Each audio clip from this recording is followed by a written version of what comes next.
Gracias, Dave. Chers amis, d'abord, je vous remercie d'être là. À l'heure de la sieste espagnole, que vous soyez si nombreux, je crois que c'est important. Effectivement, je crois qu'on va traiter des sujets très importants. Donc, je voulais remercier et féliciter les organisateurs. Je ne vais pas tous les citer parce que quand on les cite, on en oublie quelques-uns et on se fait des ennemis. Donc merci surtout d'avoir réussi à faire un panel où le monde entier pratiquement est représenté. Moi, comme secrétaire général du Global Progressive Forum, parfois j'ai des difficultés à faire des panels comme ça, donc félicitations. Les liens entre les menaces néolibérales et le travail décent, à l'intérieur et à l'extérieur de l'Union européenne. C'est un sujet alléchant, compliqué. Et ce que je veux vous dire, c'est que les menaces, elles sont là. On est dans la réalité. Tout le monde le sait, mais je crois qu'il faut le rappeler. On est dans la plus grande crise depuis plus de 80 ans. La plus grande crise, une crise qui a commencé par être une crise financière, qui est devenue économique et qui finalement est une crise sociale. Il faut rappeler que quelques spéculateurs ont joué au casino, un casino sans règles, sous la bienveillance de gouvernements néolibéraux, conservateurs, certains aussi un peu plus progressistes, et qu'ils ont joué avec l'argent des contribuables, des citoyens, qu'ils ont perdu, et qu'ensuite, en plus, ils ont demandé à ces mêmes citoyens de payer cette crise.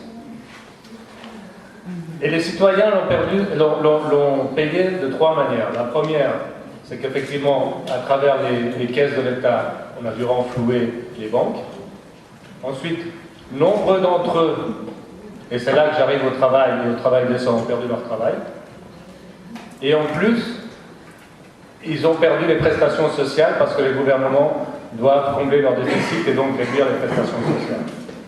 Alors certains économistes, certains politiciens disent qu'on est en train de sortir de la crise. Oui, les banquiers sont en train de sortir de la crise. On a vu l'année passée les bonus et les bénéfices qu'ont fait les grandes banques, les spéculateurs, eux sont en train de sortir de la crise. Mais allez dire aux 24 millions de chômeurs en Europe, aux 59 millions de chômeurs additionnels dans le monde, qu'on est sorti de la crise. Allez dire aux 100 000 manifestants qui étaient la semaine passée dans les rues de Bruxelles qu'on est sorti de la crise. Et moi, ce qui me préoccupe le plus, c'est que dans ces chômeurs, dans ce travail qu'on est en train de perdre, il y a beaucoup de jeunes. Il y a beaucoup de jeunes qui ne sont pas comptés dans ces chômeurs, parce qu'ils n'ont pas accès à leur premier travail. Et j'ai bien peur qu'on ait une génération de perdus. Et c'est là qu'il y a la menace. On a la réalité de la crise, mais la menace, c'est que cette situation perdure et même qu'elle se détériore. Donc, c'est à nous, les progressistes, de lutter contre ça. Alors, dans ce contexte, c'est pour ça que je disais que c'est très important ce genre de réunion. Regardons le contexte en Europe. Moi, je vais me centrer sur l'Europe, puisque les autres panélistes vont faire la situation dans le reste du monde. Nous sommes dans une situation défavorable des progressistes. Le Conseil, majorité d'États, gouvernements conservateurs ou libéraux, et les peu de gouvernements socialistes ou sociodémocrates qu'on a sont attaqués par le marché. Le Parlement européen, nous sommes en minorité, et la Commission aussi. Donc c'est pour ça que je crois que la société civile doit se mobiliser. C'est pour ça que ce genre d'initiative est très important. C'est pour cela aussi qu'au sein du Global Progressive Forum, nous menons des campagnes. C'est une plateforme d'action, de réflexion et de campagne. Et le but de toutes ces campagnes, c'est de sensibiliser les citoyens sur les thématiques, avoir leur appui et ensuite essayer d'influencer les décideurs politiques. Parce qu'il ne faut pas oublier qu'en fin de compte, ce sont les citoyens qui décident, puisqu'ils élisent les gouvernements.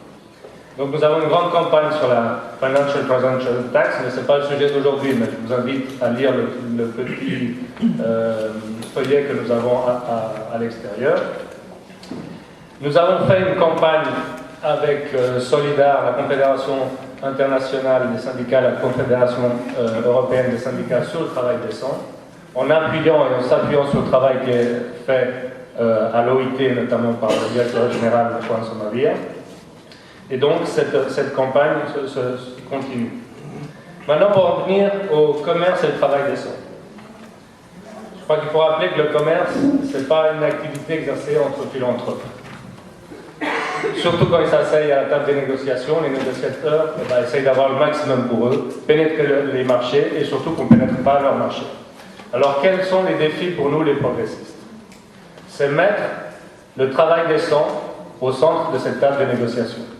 C'est une tâche très difficile, mais c'est notre défi.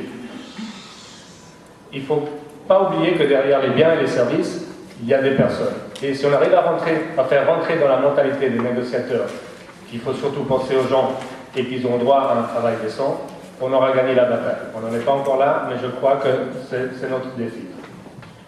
Quel est l'objectif? En fait, c'est que le commerce soit un facteur de développement et de consolidation du travail décent. En Europe, mais aussi en dehors de l'Europe. Quand on dit travail décent, le minimum, c'est que le travailleur puisse vivre de son travail et pas survivre. Et en ce moment, il y a plus de 1,5 milliard de personnes qui survivent du travail. Il faut défendre les droits, la protection sociale et surtout que ce travailleur puisse envoyer ses enfants à l'école. Une fois qu'on a défini ça, on peut avancer.